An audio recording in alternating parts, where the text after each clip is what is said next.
C'est dommage que tu aies tant manqué de chance, toi, continua le routier, en s'adressant cette fois à Morzamba, mais sans pour autant baisser la voix. Et maintenant, tu me dis que tu changes de ville. Tu as sans doute raison. Cela sent très mauvais à Fort-Nègre. Et à Cola-Cola donc. Tu vois, nous allons en baver maintenant, parce que, crois-moi, les Toubabs vont vouloir se venger, ou alors je ne les connais plus. Alors, comme ça, vous avez voulu nous chasser, hein? Eh bien, nous allons voir si les sales nègres peuvent nous chasser d'Afrique. C'est ça qu'ils vont nous dire maintenant, vrai Dieu. Je suis sûr que ça va être plus dur qu'auparavant. C'est comme tout de suite, après la guerre, si tu veux te rappeler un peu, apparemment ça allait très bien, alors que pour nous autres, on commençait à lever la tête. Ruben parlait de plus en plus fort. Et tout à coup, clac! Il a fallu que nous autres, on s'aplatisse à nouveau. Qu'est-ce qui s'était passé au juste? Mystère. Mais moi, j'ai compris à ce moment-là que Ruben allait se faire tuer tôt ou tard. Un gars comme lui, ici, avec les Toubabs, ce n'est pas possible. De deux choses l'une. Ou bien les Toubabs sont là, alors mon petit père, mets-toi à genoux, ou bien on marche debout, nous autres, et alors c'est les Toubabs qui doivent déguerpir. Et il n'y a pas 36 solutions. Eh bien, tu vois, ça n'a pas traîné.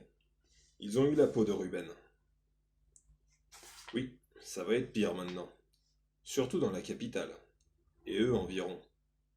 Et aux environs. Tu as sans doute raison de partir. Et l'indépendance alors? Objecta en français un consommateur caché par l'ombre que faisait nuit tombante. Eh mon frère, quoi l'indépendance? Répondit le routier, en français aussi. Mais, eût-on dit en se vexant. L'indépendance, l'indépendance. Cette couillonnade de nègre, tu appelles ça indépendance? Si tu es couillon, tu crois. Si tu n'es pas couillon, tu ne crois pas. Moi, je ne crois pas. Je ne suis pas un nègre couillon. Ce sont les Toubabs qui, eux-mêmes, ont mis là leur homme du Nord, leur Massabouza. Bon, lui, il boit, il boit, il boit. Seulement, il laisse les Toubabs tout faire, comme avant. Et eux, nègres couillons, on croit seulement que c'est Massabouza qui fait mal les choses. Et toi, tu crois que ça peut changer comme ça, mon frère. Écoute-moi bien, mon frère. Avec un couillon de nègre président, c'est encore plus mieux pour les Toubabs, tout comme faire avant. Et nous, nègres couillons palais, et pour nous, c'est encore plus pire. Accueillant ces mâles propos, un brouhaha de perplexité agressive emplit les staminets.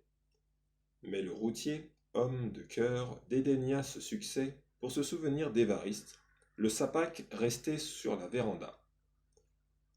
Le jeune garçon qui est avec vous doit avoir faim, s'apitoya-t-il. Je pourrais lui donner à manger, si vous veniez jusqu'à mon camion. Au fait, quel est votre chemin? Pourquoi ne vous emmènerais-je pas? La pluie vient justement de cesser. Très embarrassé, Morzamba hésitait à dire toute la vérité au routier. Le jongleur, qui avait moins de scrupules, expliqua avec volubilité à celui-ci que, n'étant pas encore fixés sur la bourgade dans laquelle ils s'installeraient, ils avaient décidé de suivre la route coloniale numéro 3 et de s'arrêter quand leur fantaisie le leur conseillerait. Excellente méthode, déclara joyeusement le routier.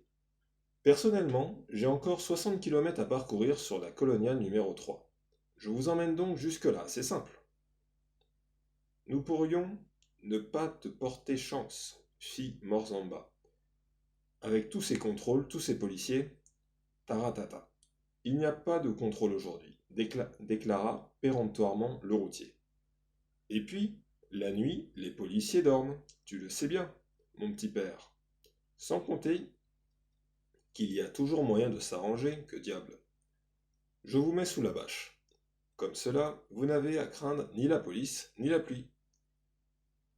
Au pied du camion, le routier ne restera pas seulement Évariste, mais aussi les deux autres colléens. les régalant tous trois de sardines et de pain. Puis il les aida à hisser la râlée en rabattant la ridelle arrière et à la coucher sur le plancher.